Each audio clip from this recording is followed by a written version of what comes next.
Olá, meus irmãos e amigos. Que bom a gente poder compartilhar a palavra de Deus. Gosto muito daquela passagem de Atos, capítulo 28, no último versículo, que fala que Paulo estava preso por causa do Evangelho, preso por causa da sua fidelidade ao Senhor, preso porque ele era testemunha fiel de Jesus. E em função de sua dedicação e comprometimento com o reino de Deus, então ele foi preso. Era uma prisão domiciliar, sim. Tinha um soldado romano que ali o acompanhava, dizendo que podia e não podia ser feito. Mas interessante que o último capítulo, no último versículo do livro de Atos, que conta a história da igreja primitiva do seu início, a Bíblia diz que a palavra de Deus era pregada sem impedimento algum. Eu creio que tem sido uma saudável experiência para todos nós que temos compartilhado a palavra de Deus.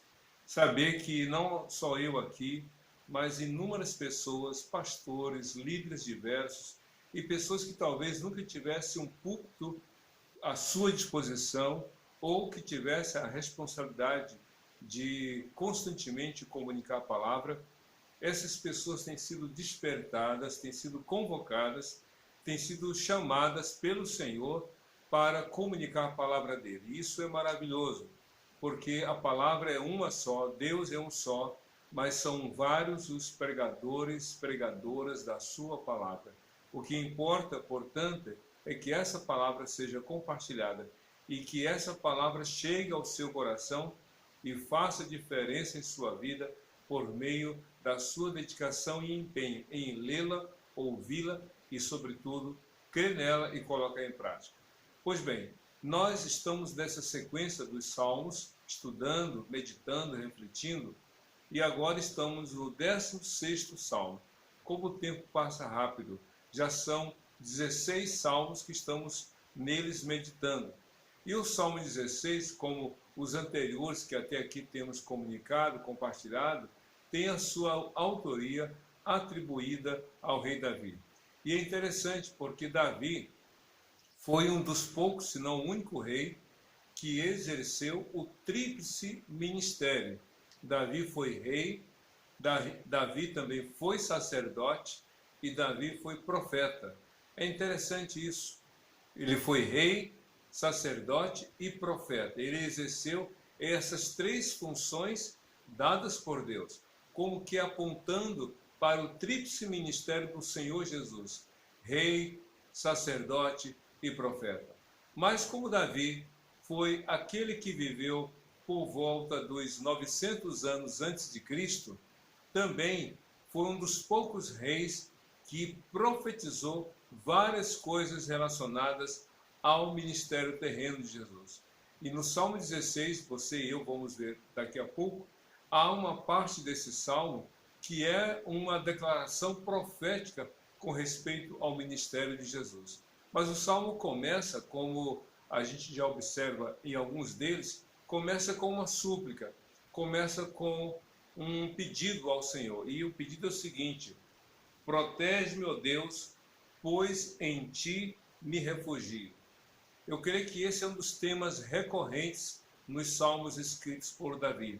Davi era rei, Davi tinha um exército poderosíssimo, mais de 1.500.000 pessoas, considerando os israelitas e os judeus. Era muita gente que ele tinha a seu dispor.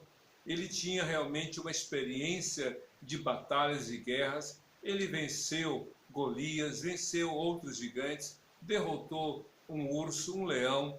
Então ele foi um rei poderosíssimo, um campeão nas batalhas. Mas o Salmo declara essa humildade de Davi. Embora ele tivesse todos os motivos para bater no peito e dizer: eu cuido da minha vida, eu sou autossuficiente, eu dou conta do recado, eu não dependo de ninguém, eu não preciso orar, eu não preciso de Deus na minha vida, qualquer coisa eu tenho um exército à minha disposição, tenho muito dinheiro, tenho muita riqueza, tenho poder, fama. Mas apesar de tudo isso que estava ao seu dispor, Davi expressa a sua confiança em Deus e a dependência dele, porque ele diz: Senhor, protege-me, pois em ti me refugio.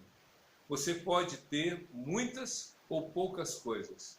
Você pode ser uma pessoa muito afamada ou desconhecida. Você pode ter tido muitas experiências ou pouquíssimas. Mas o que importa para Deus é o quanto nele você confia. O quanto nele ou o quanto dele você depende. Eu gosto muito daquele texto de Jeremias capítulo 9, versos 23 e 24, quando o profeta escreve as palavras de Deus. Não se glorie o forte na sua força, nem o sábio na sua sabedoria, nem o rico na sua riqueza. Mas aquele que se gloriar, glorie-se nisso, em me conhecer e saber que eu sou Deus e que faço justiça sobre a face da terra, porque dessas coisas me agrado, diz o Senhor. Então faça como Davi, coloque a sua confiança em Deus. Mas o salmista continua a escrever esse salmo, falando outras coisas com respeito ao Senhor. Ele diz assim, no verso 2, ao Senhor declaro, tu és o meu Senhor, não tenho bem nenhum além de ti. Vou ler outra vez. Ao Senhor declaro, tu és o meu Senhor, não tenho bem nenhum além de ti. Que coisa extraordinária. Além de depender de Deus, além de reconhecer que o seu abrigo, a sua proteção estava e era o Senhor, ele diz também com respeito aos bens, com respeito aos recursos. Olha que ele era um rei poderosíssimo, com muita fama, temido diante dos outros, mas ele diz o seguinte, minha maior riqueza, meu maior bem é o Senhor. Sabe por que a gente tem que dizer que a nossa maior riqueza é o Senhor? Porque as coisas deste mundo são meios de vida e não a razão da vida. Você e eu temos que depender do Senhor, daquilo que vem dele. Jesus, lá quando foi tentado pelo maligno, em Mateus capítulo 4, versículo 4, ele diz o seguinte, nem só de pão viverá o homem, mas de toda palavra que procede de Deus. E Cristo respondeu ao diabo, citando Deuteronômio capítulo 8, porque Deus, através de Moisés, disse para o povo, e vocês foram levados ao deserto, 40 anos, por 40 anos foram sustentados, para que saibam que o homem nem só de pão vive o homem, mas de toda palavra que procede da boca do Senhor. Então o Senhor nosso sustento, o Senhor a nossa provisão. Mas é interessante que ainda Davi, nesse salmo, segue o seu pensamento, já no verso 3, dizendo algo muito interessante. Quanto aos fiéis que há na terra, eles é que são os notáveis, em quem está todo o meu prazer. Vou ler outra vez. Quanto aos fiéis que há na terra, eles é que são os notáveis, em quem está todo o meu prazer. O que Davi está dizendo é o seguinte, quem era a inspiração para ele? Quem era a motivação para ele se manter fiel? Quem era aqueles que davam a ele ânimo quando a sua fé poderia fraquejar? Quem era para ele, a motivação para ele continuar servindo ao Senhor? Ele disse, quanto aos fiéis na terra, eles são os notáveis, em quem está todo o meu prazer. Olha só, na sua rua, no seu condomínio, no seu bairro, na sua cidade, no país em que você vive, você vai olhar muita gente. Mas quem é inspiração para você? Quem é motivação para você? A quem você está seguindo? Quem é exemplo para você? Há pessoas que com muita facilidade seguem os maus exemplos, mas há aqueles com muita perseverança seguem os bons exemplos. Davi disse, eu olho para todos, mas eu vejo os que são fiéis. Eles sim são os melhores. Os fiéis ao Senhor são exemplos foram exemplos para Davi, como devem ser exemplos para todos nós, para você, para mim, para todos nós. Mas veja só que coisa interessante, é que olhando para aqueles que são fiéis ao Senhor, Davi, que já tinha proposto tê-los como exemplos para si, ele faz uma referência àqueles que não creem em Deus. Diz aqui no verso 4, grande será o sofrimento dos que correm atrás de outros deuses. Não participarei dos seus sacrifícios de sangue, e os meus lábios nem mencionarão os seus nomes. Quem eram os deuses daquela época? Esse é um tema muito delicado para nós tocarmos agora. mas é a Bíblia, a palavra de Deus. Os deuses daquela época eram as imagens que as pessoas e as nações faziam e adoravam. Deus, não há nada que o represente material e fisicamente, porque Deus ele habita os céus. A terra não pode conter o Senhor. Então Davi sabia o seguinte: eu vou adorar o Senhor, eu vou seguir ao Senhor. Aqueles que constroem deuses para si, que eles o sigam, mas não quero nem mencionar os seus nomes. É interessante você entender isso, porque Deus não é um nome, é um título. O Senhor é um nome, Deus é um título. Mas é pecado diante do Senhor dizer que outras pessoas ou algumas coisas se tornam deuses para aquelas pessoas. Deus significa dizer, ele é o único que tudo pode, ele é o único que tudo sabe, ele é o único que pode estar em qualquer lugar. Esse é o Senhor. Por isso que Davi diz no verso 2, ao Senhor declaro, tu és o meu Senhor. Quando um soldado romano se encontrava com outro soldado romano ou um cidadão romano, ele levantava o braço e dizia assim, César é Senhor. E o outro lhe respondia, sim, César é Senhor.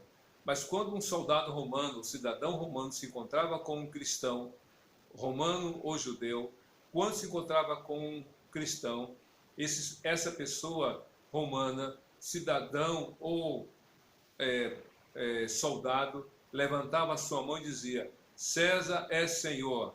E o cristão dizia, não, Jesus é o Senhor. Essa é a grande diferença. Davi disse, eu vou adorar só o Senhor. Aqueles que constroem deuses para si, que fiquem com eles. Eu não quero nem mencioná-los.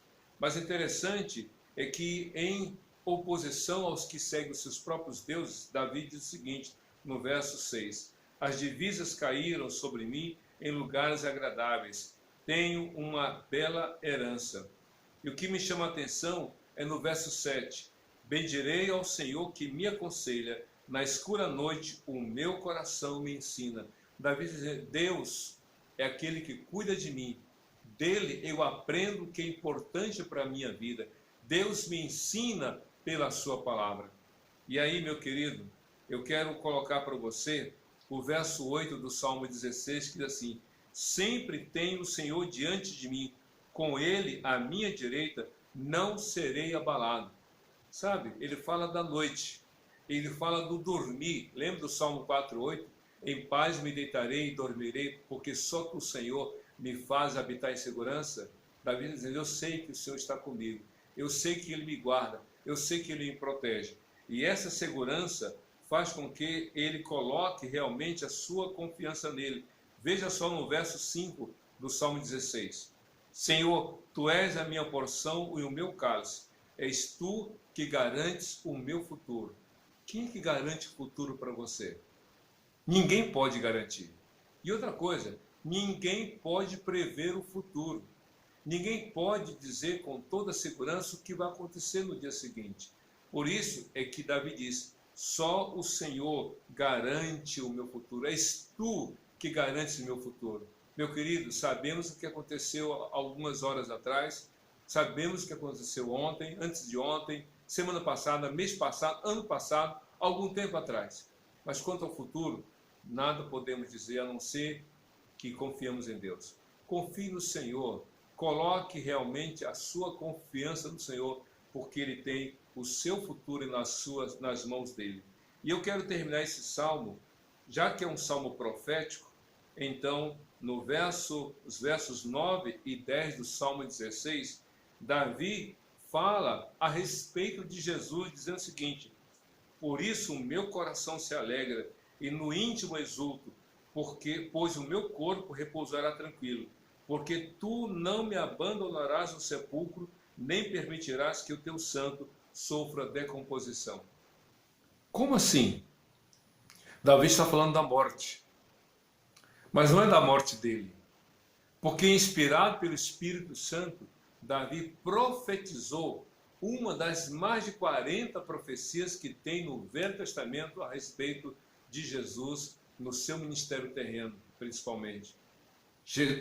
Davi estava falando da morte de Jesus, mas profetizou que Deus não deixaria o seu filho Jesus, o seu filho amado Jesus, ter o seu corpo sofrendo a ação da decomposição na terra.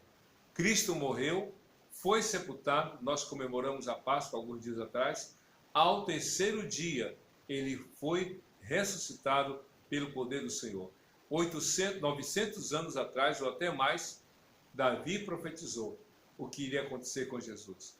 Isso quer dizer que a palavra de Deus é verdade e nela você pode confiar. Veja só como termina o Salmo 16, no verso 11.